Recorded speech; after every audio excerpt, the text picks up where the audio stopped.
This is the Lunchroom with Base. If you're just tuning in, welcome to the show. Absolutely happy to have you join us this afternoon. Now, if you know one thing is that October is globally recognized as Breast Cancer Awareness Month, a time dedicated to raise awareness, also encouraging early detection, supporting those affected, and standing in solidarity with survivors of fighters everywhere. And now this began in 1985, but this month it has grown into such a powerful global movement, a time when the color pink becomes a symbol of strength, signal, survival, and hope. And every year there's a theme. This year's theme is every story is unique. Every journey matters. Now, this theme reminds us that behind every diagnosis in a human being, someone whose experience with breast cancer is deeply personal. It can be painful, but also very courageous. It challenges us to listen with empathy, to respond with equity, and to ensure that no one, regardless of where they live or what they have to assess, faces this sickness or this disease alone, unheard. And that brings me to today's guest, a woman who has lived this reality. She's overcome incredible odds and has chosen to use her voice to empower others. She's a 15-year breast cancer survivor, diagnosed with aggressive stage 3C breast cancer in 2008. She's turned her pain into purpose. She's founded Courage to Dare through the Juliet project to raise awareness, especially in undeserved African communities. She's also the author of Flowers of Courage, My Journey Through Breast Cancer from Weakness to Power, and the creator of One Quiet Voice, a groundbreaking docudrama that shares the raw stories of African women living with breast cancer. Her advocacy has reached global platforms from Oprah to O Magazine, but her heart remains with the communities that need help the most. Ladies and gentlemen, Lagos, help me welcome the very amazing, beautiful, very, very stunning. You guys need to see her in person though. Juliet Ifeyinwa Nkiruka Uzoma. I hope I do more than that. Welcome. Thank you so much. How are you doing? I am doing great. You deserve a round of applause for that one, for just showing up here today. Thank you for coming. Thank you. Thank you for having me here. It's such an honor. Right. So I know, first of all, that right now you do not live here. So are you just visiting? What brings you to town? Well, I actually published my new book, Flowers of Courage, My Journey Through Breast Cancer from Weakness to Power. So what better place to launch it than my home? Come on. My country home, Nigeria. I love that. So I love that. Talk about, just being involved with your country, your roots. You know, it's very, very much important. There's a lot to talk about this, right? So much to get into, especially this topic, which is such a powerful conversation, especially this month of October. Now, you've said that your survival came with a responsibility. Do you mind telling us how that led to the creation? Let's start from Courage to Dare. How did that come about? Why was it important for you to create that? Well, like every other African woman, cancer is something that we kind of overlook. And due to the cultural stigma, we shy away from it. And of course, when I was diagnosed, at first, the first thing that comes to mind is death sentence. And then, then you start blaming yourself, shame, and all of that. So for me, I felt like with my journey, because I was diagnosed at the age of 34. Whoa. And I had just had my youngest daughter, who's now, 18. Grown. Ooh, look at that. So at the time, I just felt like, okay, there's so many women who are like me, who feel, that cultural stigma, that shame. And I didn't want to be quiet or silent about it. I wanted to basically empower other women to let them understand that this is not a curse. This is not something to be ashamed of. This is a disease. Yeah. And together we can actually fight it. Let's actually go back to 2008 when you first realized, or you were first diagnosed and told. What was going through your mind? What can you remember in that moment? You know, what was the thinking for you in that time? Well, it first started when I was diagnosed in 2008. At first, I didn't even know I had, like I said, I just gotten through breastfeeding my youngest daughter because I did the full term. Mm-hmm. And when I noticed that, while working out, I went to my doctor and they said, oh, it's just after breast milk. But, that thing at the back of your head, just that doubt. I came back, I said, I just want to have this checked out. So we went back and they did the mammogram and they said, well, it's really nothing to be concerned about. What? But I requested for further investigation. And that's when they did a biopsy. And of course, it was cancerous. Bruh. And I remember when my doctor called me, because the first thing the doctor's assistant did was that they called me. I was in the office. They called me and she said, oh, it's cancerous. And that's over the phone. What? So I could hear my doctor run over and snatch the phone from her. I said, oh, it's over. How'd you say that like that? Like so casually. I know. So I drove angry, mad. Literally, I had a fight with God. Aww. Like verbal fight with God. And I said, why? I have these two lovely girls. What do you want me to do? And I was single and didn't have no kids. You could have just done this and I would have just gone peacefully. Aww. What am I supposed to do? So like every other person, I felt that pain, that anger, death. Yeah. What is crazy is that it was stage 3C. It was a stage 3C. It had spread and affected about 12 lymph nodes. What? Yes. What gave you that courage to keep fighting? Because, at that point, like you said earlier on, it was just like, I think this is the end. But at what point did you realize, okay, listen, I'm going to fight this and I'm going to fight it till the end? My girls, my daughters, they were 3 and 1. And there was nobody who was going to love them better than I could. And so I had to fight. I had to give it my best shot, you know. And how did I do that? By basically just working with my oncologists. And I know that the millions of women who have given their best shot, and some of us are not here anymore, but I had to for the sake of my daughters. I like that. You had a reason to love it. Your children can be that strength that you take on to fight such a journey like this. Why do you think it's important for African women to stand at the center of conversations like this involving breast cancer? Well, I think it's very important because a lot of women have died not from the cancer diagnosis, but due to shame and the fact that they've been abandoned and lack of hope. And so for me, sitting here today, I'm a symbol of hope. And I just feel like every woman needs to understand that you don't give up until the last breath. You keep fighting. I like that. Keep fighting till your very last breath. Let's talk a bit about your docudrama, One Quiet Voice. Whew. I mean, you've taken this advocacy to a different level. Docudrama, a whole book, and just verbally just talking about it in conversations and meetings and daily living. Why was it important for you to create this docudrama? Also, what do you hope people take when they've seen it? With one quiet voice about the silence. Yeah.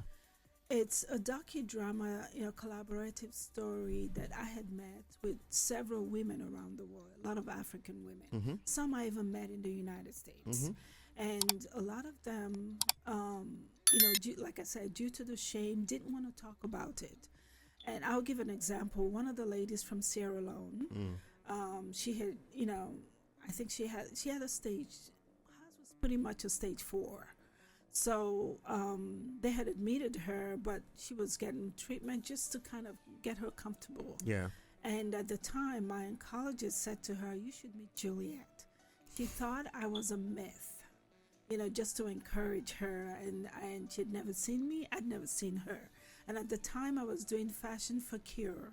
Because I do that every October. Yeah. So I happened to go into the hospital. A lot of times I give out about free tickets, a lot of free tickets to cancer survivors recipients and all that. So I was in the hospital and I noticed this lady's, speaking a very thick African accent. Mm-hmm.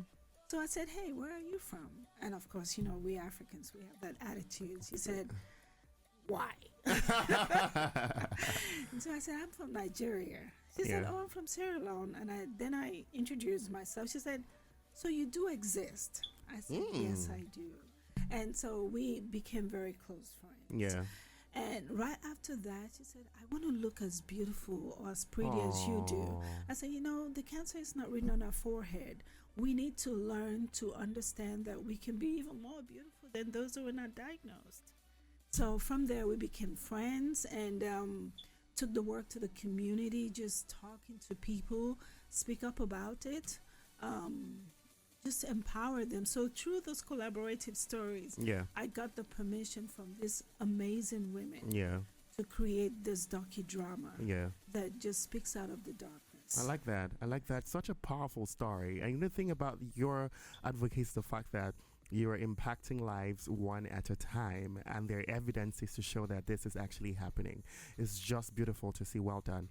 But I'd like to know, you've lived in Africa, you've lived in the US as well. What would you say is the difference as to healthcare and, the importance people place on breast cancer? And is there a gap? And if there is a gap, how can we bridge that gap? There's a huge gap. I mean, when I was diagnosed, I was fortunate to have met this group of nurses, African American nurses, that had this organization, Nurses Affecting Change.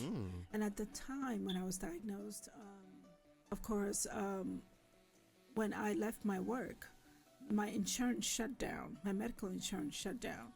And so I met with these ladies and they teamed up together, worked in putting together an insurance coverage that did help me go through my treatment without having to pay a dime out of pocket, which is a huge gap in Africa, like globally. It's a huge gap. That's crazy. So for me, I feel like one of the things that we need to start with is a registry.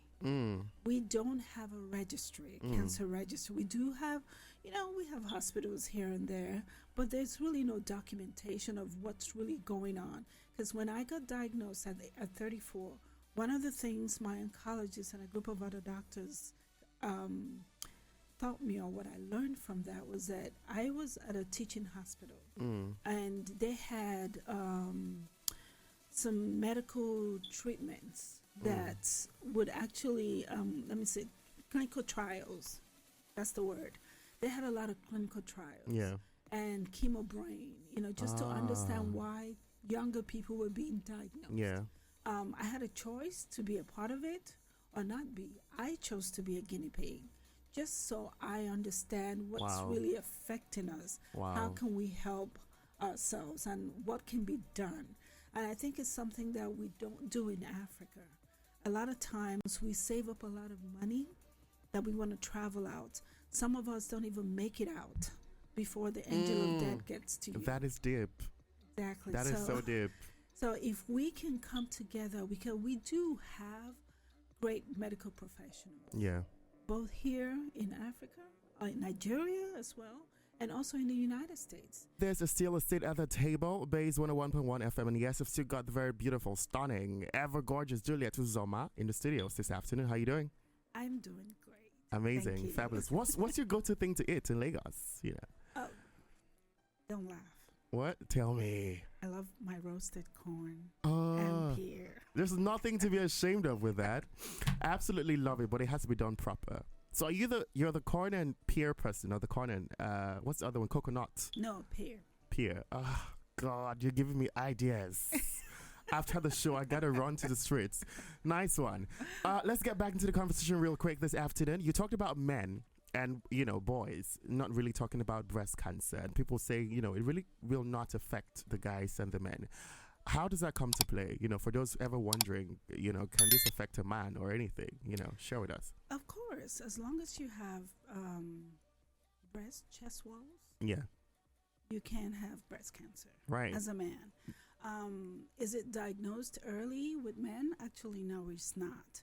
Because one, it's something that, a lot of men don't actually think happens to them, but it does. So sometimes it's usually diagnosed at a late stage. Mm-hmm. So it's always important for men to actually Do go checkups. through. Yeah. So, I mean, just the way women go through the checkups, right? What's the ideal number time to check up? Every 6 months, what's the ideal? Well, for women, as long as you during your menstrual cycle, Mm-hmm. when you get to that age, I always always advise to go 6-7 days before and after your menstrual cycle. Mm. And usually you just have to lay down, Yeah. lay back and put one arm behind the head, right, and just use two fingers from the Yeah. other hand and circle around your And check. chest. Yeah. Same thing on the other hand. Yeah. And I think it's the same way for men as well. Yeah. Yeah. It's easier to find Yeah. for men because it's flatter. Yeah, I had a scare one time. I'm gonna say, I was really young. I think I was like 13, thereabout. There was just this thing that was just in my nipple area. I had to go check in the hospital because it was very concerning at the time, Mhm. and the doctors at the time said it was nothing to worry about. Subsequently, kind of like just disappeared and ish. But it was a scare. It was a really major scare. So it was benign. Yeah, so I mean that's right. That's why I always tell men to check. Just it's not really just a woman thing. It's probably more pronounced or detected earlier rather in women than men. Let's go now and talk about your book, Flowers of Courage, that is out now. In case you have not seen it, walk me through it. So I've just gone through it, and I'm seeing photos of your father and your siblings and your daughters. Walk me through this book. Why was it important for you to create this one? Well, Flowers of Courage is basically, the flowers, the courage that has brought me to where I am today. And in order for me to tell my story, I think it was important for people to know who I am and how I came to be and how my journey started as a cancer survivor or as a breast cancer recipient. So Flowers of Courage basically ends up with, nuggets, crumbs of empowering stories that can help other women. So the whole idea is to help another woman or another man going through this, and just to let them know you're not alone. We're all in this journey together. Yeah. And together we can always find a cure, and we can help each other. Yeah. Then lose hope. Right, I like that. I'm going to go to page 115 of this book, and the chapter that says The Voice That Refused to Be Silenced. And this one says, throughout my battle with breast cancer, I made one unwavering decision. I would not be defined by illness. By my illness, I refused to let my scars speak louder than my spirit. I knew that if I survived, my story could become someone else's lifeline. This is such a powerful paragraph, with this book. Do you think that in your time from 2008 to this point, that your story and what you've shared with the world through conferences you've spoken up, organizations, TV shows, magazines, somehow someone has found courage, hope in you, maybe through feedback or through conversations you've had, or has there been a time where someone just said, what, that thing you did at so concert, or that thing you did at so talk, or I saw you here, I heard your story here, and it just made me feel better? Has there ever been a moment like that for you, and have you fulfilled this paragraph that you've put in this book here? There's been several moments. I mean, just seeing me was enough courage for a lot of women. Because the minute you say, oh, I know of this lady who went through stage 3C, people have a different vision in their mind. And then just seeing you, it's like, no, you couldn't have had breast cancer. Yeah. So I think my story has really helped a lot of women. Yeah. And it's still helping. And also redefining my journey on this path. So it's been a great journey. Paying it forward. Right. Paying it forward. I like that. The second to the last paragraph of this book is so powerful. It says, medically and emotionally, we have two choices: give up or fight like hell. Yes. Crazy. Yes. Crazy line. And honestly, for me, right, this doesn't even speak to me in regards to cancer. It's speaking to me generally with life. You have two choices. It's either you give up or you fight as hell. And Yes. it's such a powerful point when you get to that realization that, listen, you have to do this for you. Because if you don't do it for you, no one else is going to do it for you. I just really want to thank you for sharing your story, really, because it takes a lot of courage, right? Thank you. And so much, there's so much power in sharing our stories. And I keep saying that if we do not share our stories, people are going to share it for us, and probably not in the way we want to. Exactly. You know, and that is just the issue, you know, with that. Breast cancer is not the end of life. You know, when you're diagnosed or when you get it, or, you know, anyone, it's not the end of your life. There's a lot more you can do. And that's what you've been able to do. It's not the end of your journey. Right. There is also something I really love about this book. The pictures, the photos in the book. Fire. So cool. I can see photos of your dad, your family, your daughters. Everyone is looking fire and stunning. I'm just like, Your dad carrying a cross in Rome. You know, I saw it on one page. Your parents. It's beautiful. Yes. You know, why did you want to add pictures to this book? Well, I wanted to, you know, because it was not enough for people to just read about my story. I needed them to have a visual understanding of who I was, Nice. who my parents were, and how I became. Interesting. So if anybody's wondering, how did they get this one now? How did they get this book? Oh, my book is out on Amazon, Nice. Barnes and Nobles, and Celebrities. Right. So you can go to your socials, click the link in your bio, perhaps, Yes. and just, you know, get On on to buy that. Instagram. What's your Instagram handle? Juliet U. Okay, Juliet You. Yes. That would be Juliet and then you. Yeah, the official Juliet U. The My official Juliet Juliet U. You. You guys go check it out, okay? Click the link in bio and just, because it's a real, I'm going to read it. I haven't read it yet. I just got it today, but just looking at it is just fire stuff. I'm interested. I'm invested. I'm going to read it and share my 2 cents. So you know, follow me on socials. It Let will me know. inspire you. I would share it. But let's talk about what's next for you, you know. What's next for you? Well, what's next? There's so much more. I mean, Talk to me about I that. have too many, you know, more books to write, more stories to share, and more productions. Because I'm not sure if you knew that, you know, my background was from theater arts. Is it? We have something in common then. Yes. Hey, I read theater arts in school as well. Oh, great. So Once a thespian, always a thespian. Come on. That's right. So can you dance and like act and like, you know, all those things? Yeah, I have a lot of friends in the media industry. I Ooh. started here. My journey started from NTA Lagos, Nice. and so I was in Twistaway General Hospital back in the days of Regina Askia. So yes. What? Oh my days. Yes. So I still have a lot of friends. Oh my God. you know, in this industry. Kate Hensher. Oh, that's my home girl right there. She's a sister. I Oh, love Kate. that's my home girl, my sis. Yeah. My sis for life. And you have Lance Latodua, who's a producer. Fantastic. Mona Lisa Chinda. I have quite a lot of them. So this industry is yours then. When I are you was- coming back to this is- possess? Coming Hey. back to do mighty things. Just a phone call. Hey? I'll be there. You need to come back and show these people what is done, how it's done. Yeah, it all starts from the stage. Yeah.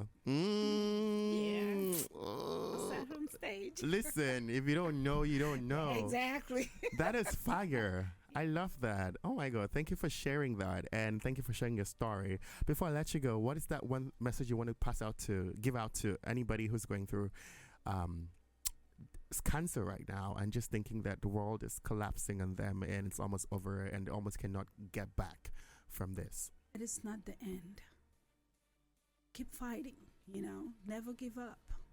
Fight until you can fight no more. Fight until you can fight no more. Those are the words right here from Juliet to you this afternoon.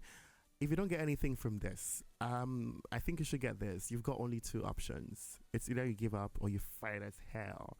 And honestly, I don't think option 1 is such a great one. You know, I think you should fight it until you get to the very end. I play a game with everyone who comes on the show with me on the show just to ease things up, you know. We're going to play about 3 games. Okay. Yeah, the first game is called the question game. Right. So I'm gonna ask you a question. Your job would be to answer my question with a question. But your question has to make sense. So we're gonna have a conversation for 60 seconds, but just with questions. No pressure. Yeah. So if you answer my questions with a full sentence, then you're wrong. And honestly, let me warn you, I'm good at this game. Don't play with me. Okay? Are you ready? Okay. I'm going to put 60 seconds on the timer. Okay.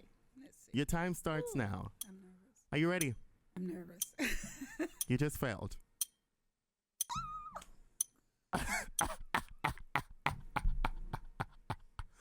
I just told you you're ready. You said, I'm nervous. I'm like, oh no, she just failed. Let's do it again. God gives second chances. I'm not God, but I'm going to give you a second chance. Are you ready? Your time starts now. Are you ready? With what? Are you ready to play the game? What game? This game we're playing. Are you ready to play? What is this game we're playing? It's about questions. Do you like questions? What are these questions? Let's move away from that. Are you happy to be here? Do you think I'm happy to be here? It was a question you haven't answered. Why? Why have you asked a question? Are you pausing? No, I'm not. Yo! I told you I'm good at this game. You guys, a round of applause for me. For me. Come on. Second game is the yes or no game. Now, with this game, do not say yes, do not say no. You could say words like affirmative, definitely, most likely, but do not repeat your one-liners. Right? Do not say yeah, do not say nah. You know, we have 60 seconds to do so. I'm ready when you're ready. Are you ready? Ready. Are you ready? Definitely. Are you pausing? Affirmative. Are you pausing? Definitely. Is it funny? Definitely. Wow. You're told not to repeat your one-liners, but you're repeating your one-liners. You could say things like, I'm ready. Okay, let me pause it right there, right? You could say things like, oh, I'm ready. Are you ready to play? I'm ready. Do you want to play? I mean, you could use sentences like that, short sentences. Just don't say yes. Don't say no. Don't say yeah. Don't say nah. You know. I'm ready when you're ready. 60 seconds and the time starts now. Are you ready? I am ready. So you wrote Flowers of Courage, right? Yes, I did. Okay. Yo! I'm failing. I'm seriously failing. Guys, that is, bruh, we have one more. You have to. Oh, no. This is crazy. You didn't get it through. It is what it is. It happens like that, right? This last one is just, I mean, there are no right answers or wrong answers to this one, really. It's just us trying to pick your head and know, like, what you prefer, what you like, you know, and stuff like that. It's called the this or that. I'm going to give you two options. Your job would be to just choose one answer. For example, black or white. Black. Exactly. So it's just that easy. No wrong answer, no right answer. I don't know if I should trust you. Trust me, I promise. There are no right answers. Are you ready? I am ready. Okay, so let's start with Lagos Island or Lagos Mainland. Lagos Mainland. Why? It's calm. Right, that makes sense. Fried rice or jollof rice? Fried rice. Fried rice. Who picks fried rice over jollof rice? What? Who does that? I do. Plantain, dodo. Fried plantain or moi moi. I know that's a very dicey one. Moi moi. Over plantains. I agree. Fried plantains or fried yam? Fried yam any day. I like that. Fried yam any day, anytime. Turkey or chicken? Chicken. Fire. Living in Dallas, United States, or life in Lagos? Pick one. Life in Lagos any day. Why though? Because it's home. You know, as you get older, home becomes a great base. I agree. Movies or books?